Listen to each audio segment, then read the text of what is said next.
السلام علیکم ورحمۃ اللہ وبرکاتہ۔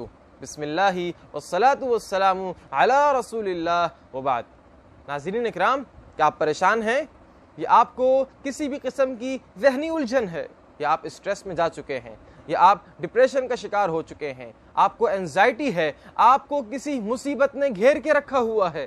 اگر ایسا کچھ ہے تو آئیے میں اور آپ مل کر یہ کوشش کرتے ہیں کہ ہم ان تمام منفی چیزوں کو ایک ایک کر کے باہر نکال کے پھینک دیں۔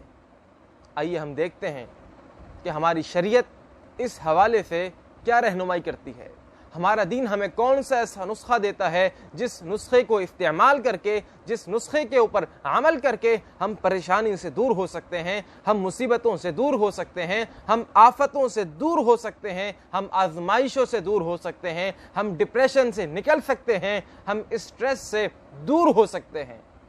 آئیے سنتے ہیں، ابن حبان کے اندر یہ روایت موجود ہے، مسند احمد کے اندر بھی یہ روایت موجود ہے، میرے اور آپ کے نبی جناب محمد الرسول اللہ صلی اللہ علیہ وسلم نے اپنے داماد کو حضرت علی رضی اللہ تعالی عنہ کو چند کلمات اور چند جملے سکھائے۔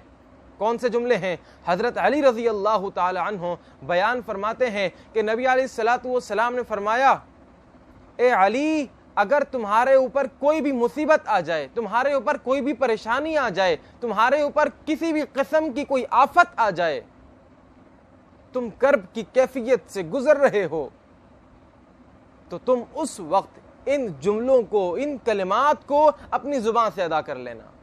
اللہ کے رسول، کون سے ایسے جملے ہیں؟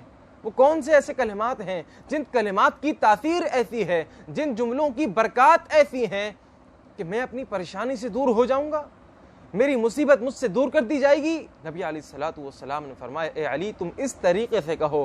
آپ نے یہ جملے اپنی زبان سے ارشاد فرمائے اور آپ نے فرمایا، لا الہ الا اللہ الکریم الحلیم، سبحانہ وتبارک اللہ رب العرش العظیم والحمد للہ رب العالمین۔ یہ چند جملے ہیں۔ آج ضرورت اس بات کی ہے کہ میں اور آپ مل کر ان تمام جملوں کو سیکھیں، ان کو یاد کریں، ان کے معانی اور مفاہیم کو اپنے ذہن کے اندر بٹھا کر کے رکھیں۔